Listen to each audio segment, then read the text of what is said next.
It's simply not possible to manage all our processes. There are hundreds, thousands, tens of thousands of them. Even hundreds would likely be too difficult. So we need to make choices. We need a way to determine which are the high impact processes. We need some selection criteria. Let's explore that a little more. If we can't actively manage all our processes, then we need a logical and effective way to at least come up with a viable long list. How many processes are there? How many processes are in your organization? Well, the short answer is a lot. Let's do some numbers. Let's assume for this exercise that every process has 5 sub-processes and that we've got 3 highest level core processes. So here we're only talking about core processes. So we can see that the number of processes is going to increase dramatically, isn't it? By the time we get to level 4, we're showing there that we've got nearly 400 core processes in those 3 levels, and that's just the core, and the aggregate of management and support processes would be multiples of that. So we very quickly get to lots and lots of processes. So what does that mean for us? Already we're starting to see the reality that we couldn't possibly manage them all. So we are faced with this kind of choice. Do we want to know not much about all of our processes, or maybe a little bit about many of our processes, or maybe a lot about just some of our processes?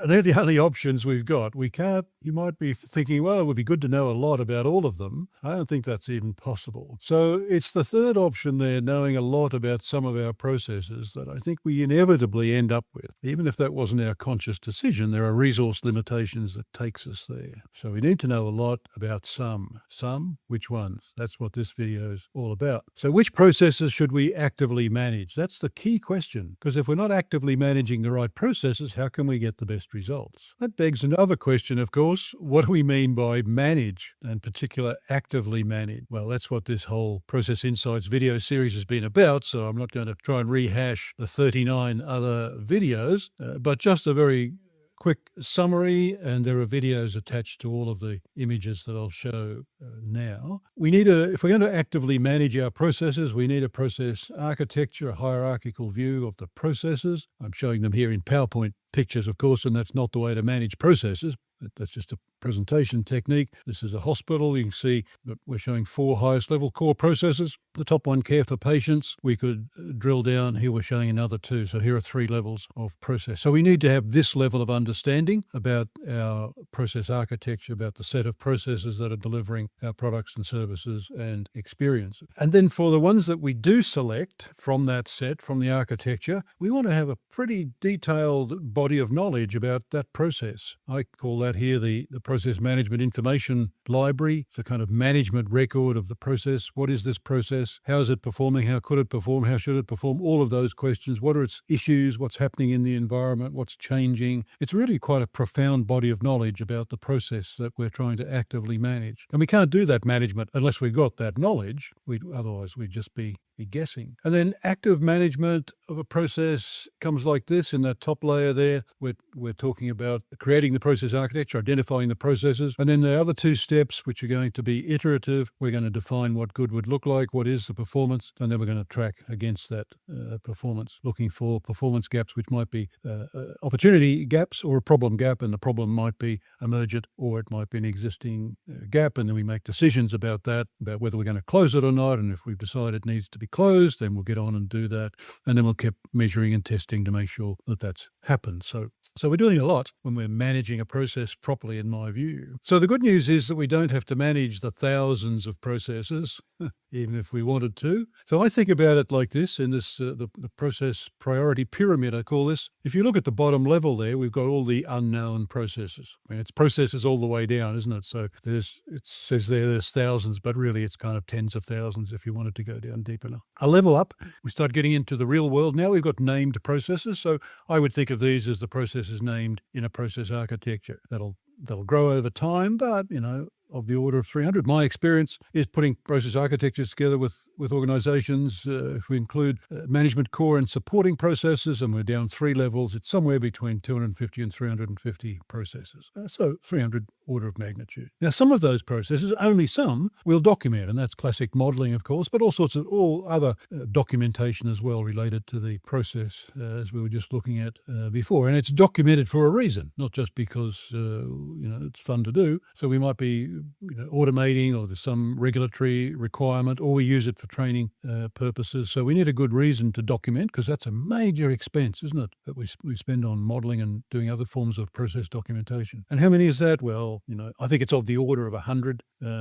Over time, it might build into more than that, but I think it's that kind of ballpark anyway. And then we come to the high impact processes. These are the ones that we're actually going to actively manage. And 20 or 30 processes is quite a lot to actively manage. Maybe if you're getting good at it, you might be doing 40 or 50, but I don't think you're ever doing 300, and not even 100. That would be a very heavy load.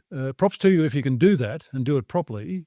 But, even if most organizations got to be actively managing 5 processes and doing it well, that might be a lot more than they're currently doing.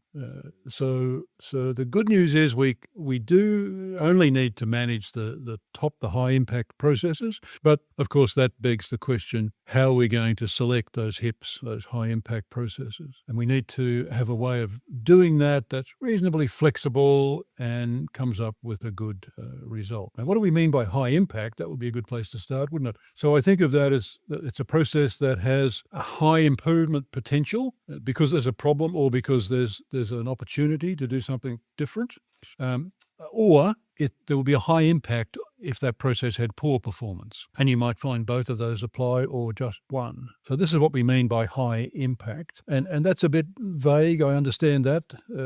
But in a particular organization looking at a set of processes, we can usually identify that relatively quickly. So what about some other criteria considerations? So what we're looking here is to come to a point where we can say, here's a set of criteria by which we can use to select our high impact processes. And we'll get to those, and spoiler alert, there are going to be 3 of them in my list anyway. So what do we need to think about? So the HIP list will change over time. Processes can move up and down in that pyramid, of course, and what's a high impact now may not be a high impact later, so it doesn't have to, we're not setting something in stone. Obviously, HIPs will be organizational specific. The Goldilocks principle, do you understand the Goldilocks principle? It simply says we need not too many, not too few, but just the right number. And that will also be organisational dependent. Context is going to be important, isn't it? What's happening in the organisation, what's happening in the ecosystem in which the organisation works. And then we always want to keep it as simple as possible, but no simpler, as the man said. I think as process practitioners, our job is to make management simpler, not more complicated. So we don't need to overcomplicate things. We just need to